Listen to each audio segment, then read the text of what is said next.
రాష్ట్రంలో యూరియా కొరత తీరనట్లేనని వ్యవసాయ శాఖ మంత్రి తుమ్మల నాగేశ్వరరావు అన్నారు.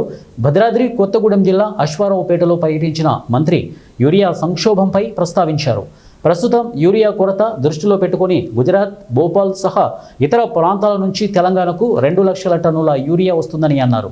తమిళనాడులోని కరేకల్ పోర్టు, గంగవరం, కృష్ణపట్నం పోర్టులకు యూరియా వచ్చి ఉందని, ప్రతిరోజు రోడ్డు మార్గంలోనూ రైలు మార్గంలోనూ రాష్ట్రంలోనూ అన్ని జిల్లాలకు అన్ని ప్రాంతాలకు యూరియాని సరఫరా చేస్తామని రైతులు ఆందోళన చెందవద్దని తుమ్మల హామీ ఇచ్చారు.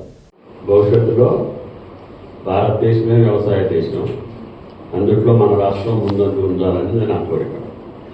అందుకని నిన్న కేంద్ర మంత్రులు కలిసినప్పుడు కానీ నా కోరిక ఆయిల్ ఫామ్కి మినిమం గ్యారంటీ ప్రైస్ 25,000 ఉండాలని నా డిమాండ్ చేస్తున్నాను రాష్ట్ర ప్రభుత్వం పరంగా.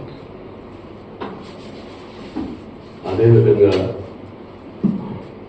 మంచి ఉత్సాహవంతులైన ఆయిల్ ఫెడ్ ఉద్యోగస్తుల యొక్క శ్రమ వల్ల ఓఈఆర్ పెరుగుకుంటూ వస్తుంది. ఈ సంవత్సరం ఇంత పండుతున్నా కూడా గతంలో మాన్యువల్గా హార్వెస్ట్ చేసేటప్పుడు ఈ కాడ ఎక్కువ ఉండేది కాదు. ఇప్పుడు గడంతో చేసుకునేసరికి కింద నుంచి చేయడం కాబట్టి కాడ ఎక్కువ వస్తుంది. అది ఇంకా జాగ్రత్తగా చేసుకుంటే ఇంకా ఓఈఆర్ 20% అబవ్ వస్తుంది. వస్తే మీకు ఈ 2-3 నెలల్లోనే 20,000 పెరిగే అవకాశం ఉంది. ఓఈఆర్ ఎంత పెంచుకుంటే అంత. దానికి యాజమాన్య రైతులైతే కష్టపడి ఏం చేయగలగాలో అదంతా చేసుకుంటున్నారు.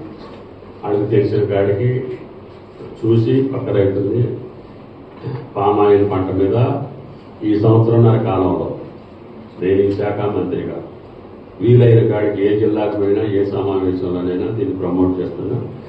చాలామంది ప్లాంటేషన్ వేసే కాడికి తయారయ్యారు. కాబట్టి దయచేసి ఇది ఆది అశ్వారావుపేట ఆదిమూలం ఆయిల్ ఫామ్. ఇది నేను 87-88లోనే ఈ స్థలం తీసిపెట్టి కాంపౌండ్ వాళ్ళు కట్టి రెడీకి పెట్టుకొని వచ్చాను. ఎందుకంటే భవిష్యత్తులో మనకి పెద్దదేవి దాకా తోలే అవకాశం ఉండదు.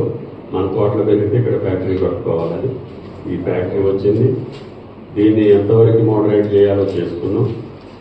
దీన్ని రామారావు చెప్పినట్టుగా ఇంకా లేటెస్ట్ మిషనరీ తోటి మనం అప్పారావుపేట ఏర్పాటు చేసుకున్నాం. దానివల్ల ఓఈఆర్ పెరగటం, ఇంకా రేపు వచ్చే కల్లూరు గూడాన్ని ఇంకా లేటెస్ట్గా నిర్మాణం చేసేదానికి మొన్ననే శంకుస్థాపన చేసాం. అది కూడా 1 year